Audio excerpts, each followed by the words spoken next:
back to Me Personally Podcast. It's your host, Immanuel. And as you can see, I'm all by myself for this podcast. All right, let's try this again.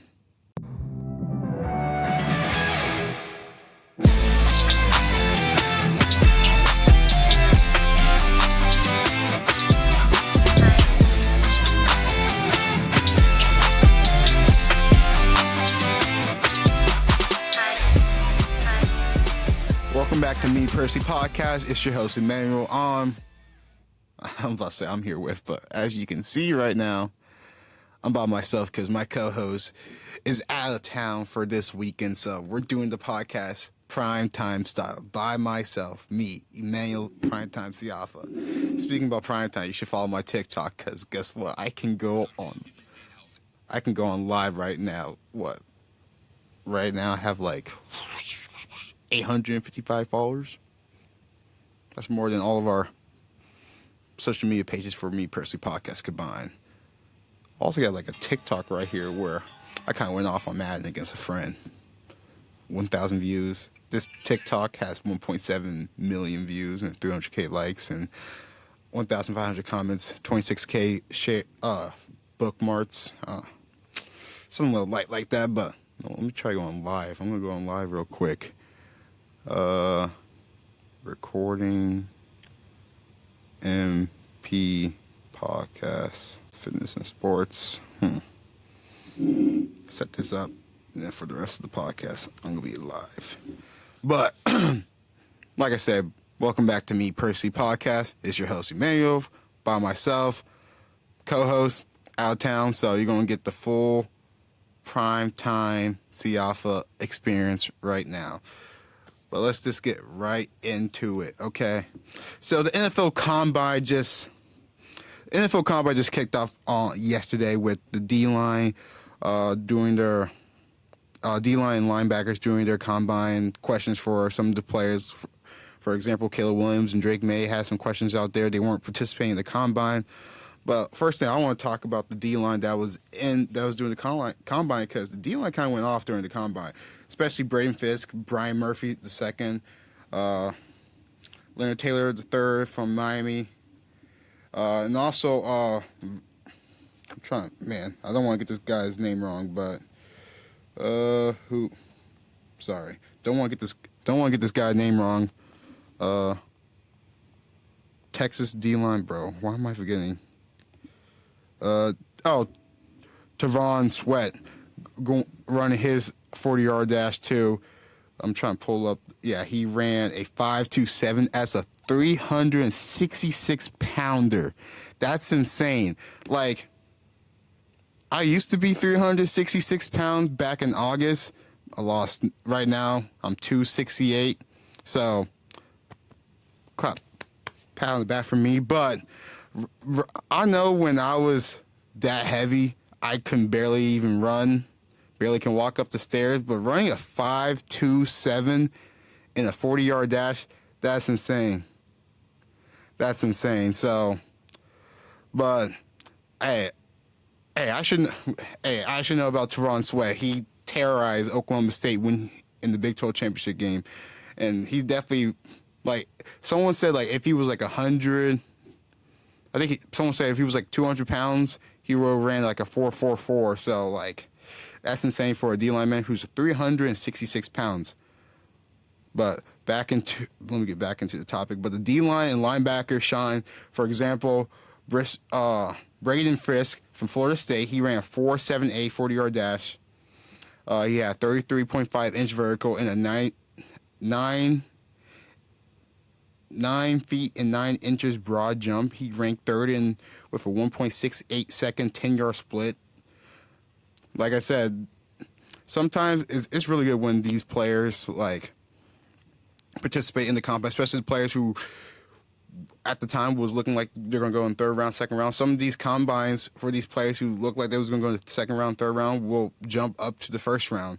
And some of these combines is going to hurt. So that's why I understand why players like Caleb Williams, Drake May, let me pull up the list. Who was it?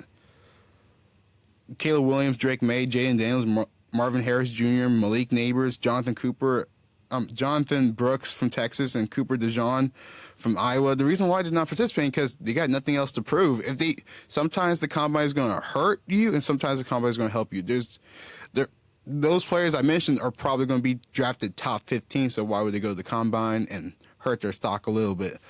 But like Caleb Williams said, the proof is in the pudding. The proof is in the pudding. You can watch this tape. Why would he wants to go to the combine where he's throwing the ball to receivers that he has never played with before, instead of doing his pro day at USC, throwing to his guys, even though it is a little biased for their pro day, but still, if you don't want to hurt your draft stock, you got to do what's comfortable to you. But carry on. I was talking about the D-line who played good, but there were some edge rushers who also had a great combine, like Chop Robinson.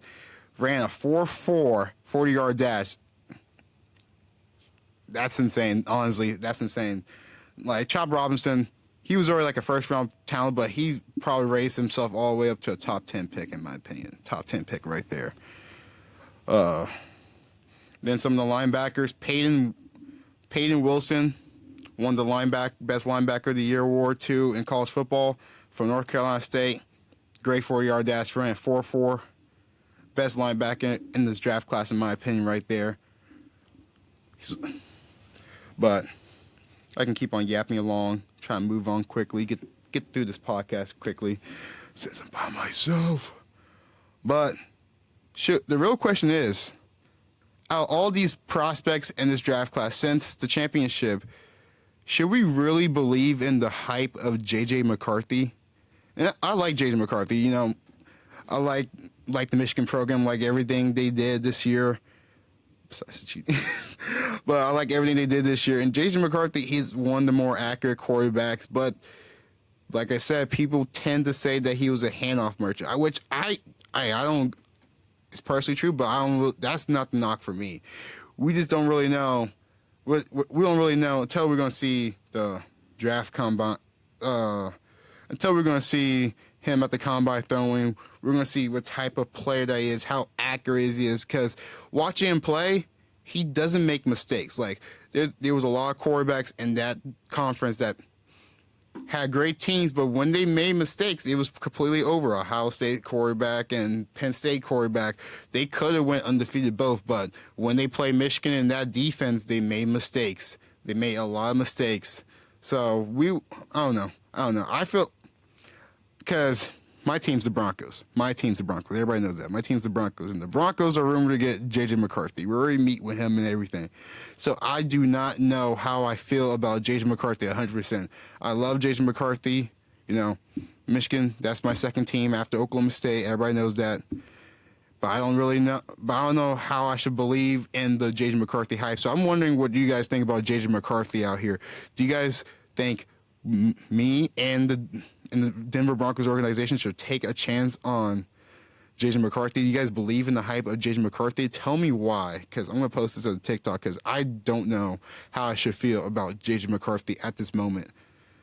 Man, I got one viewer. I got 1.1K likes, 2 viewers on TikTok Live. That's crazy. I might need to start doing this more. But let's get on to the next topic right here. With a couple more weeks, there will be NFL free agency. And here's some underrated free agents. Here's some free agency I think could be some steals in the 2024 market at this moment right now. First person on the list is Jordan Fuller, safety of the Rams. I feel like any team that's looking for DB help, safety help, Jordan Fuller is your guy. That look on the radar. I can see the Eagles getting him. I can see other teams that need safety help getting him, but Eagles, that's the team I see getting him after they just released Kevin Byard.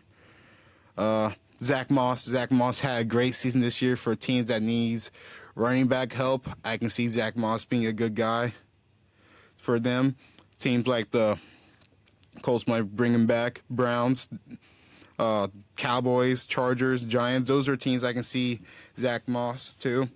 So I especially agree with the Giants. We don't know what they're going to do with Saquon Barkley, so maybe Saquon Barkley might hit the market. Maybe they tag Saquon Barkley. Maybe they re-sign Saquon Barkley. But if they don't re-sign him or tag him, they might look to get Zach Moss, or even bring back Saquon Barkley. It's still good enough to have Zach Moss as your backup, too. And especially when you're needing O-line help, I'll say John Runyon. I'm probably saying that wrong, but he, like I said, if you need guard help, like I know the Broncos, I would love him on the Broncos too. But we have the most expensive O-line. And then the last player I think will be a sleeper pick would be Derek Barnett, edge rusher for. He used to play for the Eagles. Last year he played for the Texans. He had a solid game. I can see him staying with Houston or going to the Detroit Lions, in my opinion. So, like I said, I feel like if the Detroit Lions needs a great offseason for their defense, because like I feel like that was the biggest weakness for the Lions, because they had some good players. They have some key players on the team: C.J. Gardner-Johnson, Aiden Hutchinson, and Malcolm Rodriguez, if you want to say that too. Like they have some good players in their safeties and on their D line, but I feel like there was like a couple pieces away to be league contenders, because I feel like the window's still open for the Detroit Lions.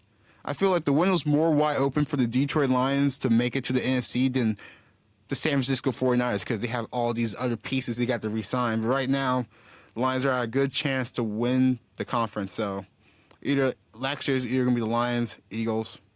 I want to say Cowboys, but we always say Cowboys every year, so we're not going to say that. Yeah. And that's pretty much what I have for the NFL right now. So let's transition to the NBA. And you can hate him, you can love him, but I'm gonna put a little glaze on this man. Pause. Put a little glaze on this man. So Russell Westbrook, native LA basketball player, played for the Clippers, grew up in LA, born in LA, from Southern California, everything. So we all know about that. He is building affordable houses in LA. Let me just pull up this article real quick. Okay, so LA Clippers star Russell Westbrook is heavily involved in the LA community. In a Instagram post on Tuesday, Westbrook announced his involvement in a project called the Evermont that will bring 180 affordable housing units, a seed school. I need to look what a seed school is, sorry. In a community center of business to the corner of Vermont and Manchester Avenue in South LA.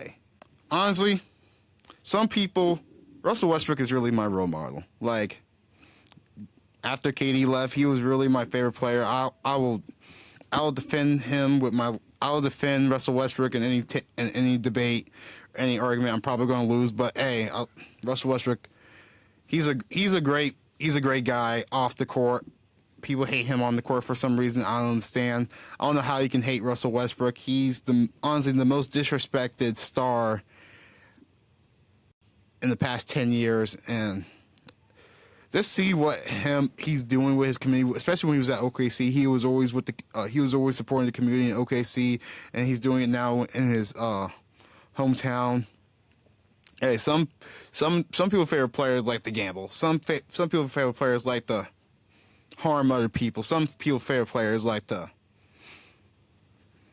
pull a Josh Giddey. So like my favorite player, he just built houses for the community. Russell Westbrook. Russell Westgoat, West Splash, like whatever you want. The top 5 greatest point guard of all time, Russell Westbrook, is really. I don't know how you can hate. I just don't understand. I don't understand how you can hate on Russell Westbrook. I feel, and he's your favorite player. Favorite player is like the past 5 years. What players like John Morant, Evan Mobley, Victor Wembanyama, I think there was one more player on the Rockets they had drafted in the lottery. When they were saying the draft process, they said their favorite player was Russell Westbrook. So, and Scoot Henderson, how did we get Scoot Henderson? Scoot Henderson, John Morant, Victor Wembanyama, Evan Mobley, all those players, all your favorite players, Russell Westbrook. And you can't hate on him. Oh man, I got 0 views on TikTok now. Wow, that's sad. So when I start getting my my glizzy's on here. when all that stuff pops up. But that's my moment. The Glaze, the Thunder, real quick. But let's transition to the next topic, which we are talking about the Oklahoma City Thunder. What the? Oh, that's nice. That's what I need on my Instagram. So in 2008, Phil Jackson presented a theory that you must win 40 games before you lose 20 games to be seen as an elite team. This theory has been known as the 40 and 20 rule. And right now, and the 27 of the last 30 NBA champions fall in the 40-20 category. The only exception was the 2004 Pistons, the 2006 Heat, and the 2021 Bucks. And who are the teams that fall in the 40-20 teams this season? The Boston Celtics, the Denver Nuggets, the Minnesota Timberwolves, and the Oklahoma City Thunder. Thunder up, baby. Thunder up. And I heard this theory like 2 months ago, and I was hoping the Thunder can get the 40 wins before 20 losses, which we did a couple days ago. Right now, Celtics are 46-12, and they're going to be the only team in the East because right now the second closest team will be the Bucks and the Cavaliers, and they both have 20 losses, with the Cavaliers being 38-20, and the Bucks being 39-21, and then right now the Clippers with their couple losses they have against the Thunder and the Lakers, they're not going to hit the threshold of 40 wins before 20 losses because they're 37-20. But the Nuggets are 41-19. The Thunder are 41-18 after that embarrassing loss last night to the Spurs. And then the Timberwolves are 42-17 as the first seed. And honestly, out of all those teams, who has the 40 and 20 that I feel like is going to make the finals, might win it all, I want to say the Thunder, but I'm going to speak about them later after our loss against the Spurs. But Celtics really have the best chance of winning it all this year. Of course, there's the Nuggets. I don't really believe in the Timberwolves that much because, see, I don't know. I feel like Rudy Gobert is going to get exposed. Anthony Edwards, he's a killer. You know how I feel about Karl-Anthony Towns, soft like Charmin. So, I don't know. Out of those teams, I feel like the Celtics are the best odds to win it all. There's always exceptions, but last 30 champions, 27 teams hit the threshold of the 40 and 20 rule. So we will see. Oh, 2 viewers here. Let's go. 1. Oh my gosh. 1. Okay. But I'm hitting on right now. Okay. So we saw in the last couple games that Jordan Poole and Klay Thompson both was bench. But ever since then, what? I can pull up the stats real quick. Jordan Poole stats on bench this season. Ever since he got benched, he dropped 18 against the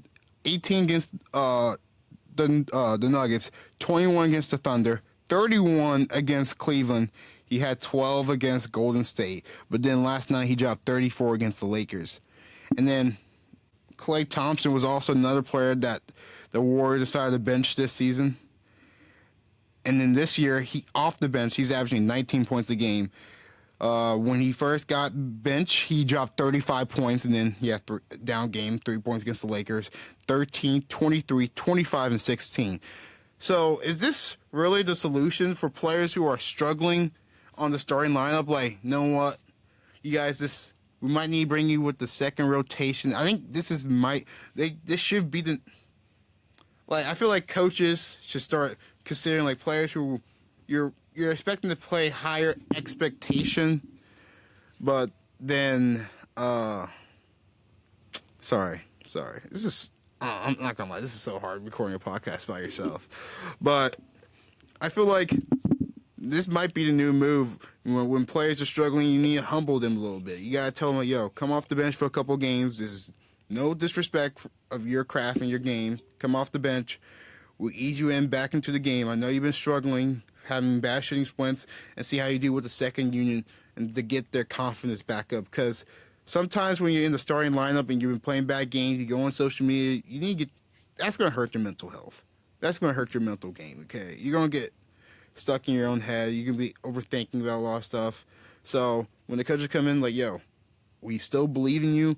I still want to give you all these minutes, but I want you to come in with the second unit and see how you do. Because just because you're coming off the bench doesn't mean you're not ending the game with a starting lineup. You can still end the game with a starting lineup. They just want you to ease your way in and start the game. So I feel like, hey, maybe we need maybe a certain guard from Australia should come off the bench for the Thunder because he's been playing bad. He's been on and off all year long. But that's not the topic. But I was going to talk about LeBron being a couple points away. I think he's like 9 points away, but that's not much to talk about until it actually happened. Like LeBron, he got 40K. He's going to get 40K points. He's going to keep on adding on to his legacy. Whether you think he's the GOAT or not, you know, he's still top 2 player of all time, number 1 or number 2. You can't argue between that. So he's top 2. You can't argue him being top 2. I don't care. But 40K points is crazy. But let's go on to the next topic and talk about why is Shai Gilgeous-Alexander addicted to scoring only 31 points. Like, I feel like that can be annoying for people too because you don't know. Like here, like, sorry, let me just pull this up real quick. So, I saved it on. I saw it on Instagram. Yes, I get most of my topics from Instagram. So last 7 games, this was 23 hours ago. So last 7 games against Houston, he dropped 31 and then against Houston again, he dropped 36. Washington 30, Clippers 31, Orlando 32, and Kings 38. And right now, ESPN Bet has his line at 31.5 over under for total points. Hey, I feel like, bro, last 7 straight games, I'm pretty sure, I think he dropped 30 points again last night, too. Let me just, yep, he dropped 31 points last night against the Spurs in the loss against the Spurs. Yeah, but, hey, it's kind of crazy. Like, let's see how long he's going to keep on doing this. This is also still going to help his MVP case against Luka. Like I said before, only people I think is going to win MVP is Luka or Shai. It's going to be Luka if he keep on rising up in the standings in the West. If he's a top 5 seed, he's going to win MVP. If not, it's going to be Shai. And that's all I got to say about that. But next topic, let's talk about Thunder upsetting loss against the Spurs last night, making them now 41-18. I think Spurs' first win in how long? Sorry, I don't watch Poverty Franchise. So last time Spurs got a win was February, before the All-Star break, February 12th against the Raptors. So, and right now, like, I hate to say it, but it's Wemby's award. Like, Chet had a couple bad games the past month. I think this is the first time, last game before this was the first time he dropped more than 20 points in a while. But, like, it's really, Victor Wembanyama has been outplaying Chet this couple games. It also helped that he's the main scorer on the team, while Chet is, like, the second or third scorer on his team. But the real thing I want to talk about here is not the loss. I want to talk about the real issue with the Thunder. And you know what the real issue with the Thunder right now, and the reason why we will probably not make it past the second round? Bigs. I know you're going to say we have Chet. Okay? Chet. I feel like with Chet, it's just when the games get slower and you know how key is to get the rebounds for our team, it doesn't help that Jalen Williams and Shai is getting the same amount of boards as Chet, and they're both 6'6" and 6'5", and Chet's 7'1". And this is not a knock on Chet. No, this is always something that he can always improve on. But it didn't help during the trade deadline when we had chances to get Lauri Markkanen, Nick Claxton, Jarrett Allen. I'm not saying we were going to get Jarrett Allen, but hey, I'm just giving out players that people say was on the market. I already said Lauri Markkanen. Nick Claxton, Jared Allen, Robert Williams, even DeAndre Ayton, even though that wouldn't help that much. Even Andre Drummond. Or what Daniel Gafford, what the Mavericks got? Like, I don't know. I feel like the reason why the Mavericks are going to make it farther than the Thunder, because they actually made some moves to improve their team. Like, if you watched a couple podcasts ago, I said I wanted P.J. Washington, and guess what? We got Gordon Hayward instead of P.J. Washington, while the Mavericks got P.J. Washington. I wanted P.J. Washington on the Thunder. So it was kind of upsetting seeing that happen. But I don't know. I don't really see the Thunder making past the second round without helps with the big. There's a reason why. I don't know why this person's calling me right now. He knows I'm recording a podcast. But I don't see... Bro, stop calling me. Oh my gosh. Little weirdo. But I don't see the Thunder really making it past the second round without help from the bigs. They're fumbling. They're fumbling around. They're messing around trying to get. People to get to help with the size. Us getting Bismack by Biyombo today. We just got Mike Muscala. I like the move of getting Mike Muscala. So, but like I said, I don't really see the Thunder making it past second round. I hope we do. I really hope we do. But I don't really see us making it past second round unless Chet gets the ghost of Dennis Rodman inside him and start averaging 30 boards a game, because that's to really help. That's going to really help us in the long run is us getting someone who can be a guaranteed rebounder. So, yeah. But, man, I went through these quick. Okay, let's go with some off-topic topics right here. So, as a kid growing up, I like playing video games. So I'm going to ask you this question right here. If you can choose 3 consoles that you can play with right now, as you were as a kid, the PS3, the Xbox 360, or the Nintendo Wii, which one are you choosing? If you say the PS3, you're wrong. If you say the Xbox 360, you are also wrong. It has to be the Nintendo Wii. As a kid, I loved playing the Wii as a kid. My favorite game was playing Mario Kart, Wii, playing Wii Sports, playing Michael Jackson Experience. Let me know if you play Michael Jackson Experience, because that's my all-time favorite game. If Sam, if you listen to this podcast right now, I want the Wii when I come back home so I can bring it home back to college with me, because I want to play Michael Jackson Experience. Because literally the other day, I just went on YouTube, put on Michael Jackson Experience, and started dancing to it like, oh, be that. But hey, I feel like if I could choose those 3 consoles, it would be Nintendo Wii, in my opinion. Let me know what you guys think. Are you guys a PS3 guy? What I say guy? Are you a PS3 person, Xbox 360 person, or are you just like me, Nintendo Wii or Nintendo DS? Nintendo DS. A lot of memories from the Nintendo DS. But before I head off on the podcast, the real question is, you're wondering what I have in this bag right here. I got 2 blue beverages. And the real question I want to ask you guys, which one do you guys think? Bro, stop. Which one do you guys think is better? Powerade, blue Powerade, or blue Gatorade? In my opinion, see, I'm going to choose between these two. It's always going to be blue Powerade over Gatorade any time day. I don't care. I'll argue with me anytime. I will go on Instagram Live, TikTok Live, any day with you guys, argue that blue Powerade is better. Especially when you mix blue Powerade and Sprite. I do that all the time at Chick-fil-A or McDonald's. Like, bro, mix those two together. Best combination on the planet. And I feel like the Gatorade kind of has like a little aftertaste. It has a little aftertaste after you drink it.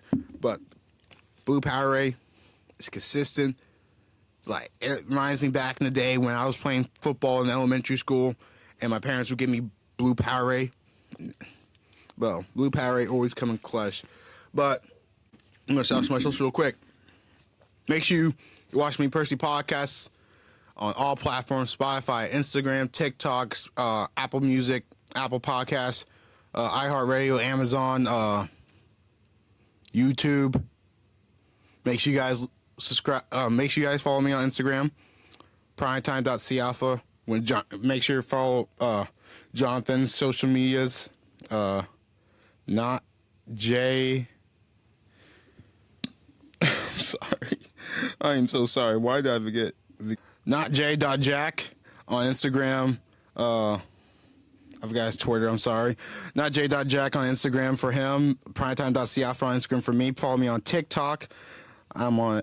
Oh, I got 3 people on live right now too. Let's go. Follow me on TikTok. Follow me on YouTube. Follow me anywhere. Let me turn off the live right now. I hope you guys have a very blessed day. And we out.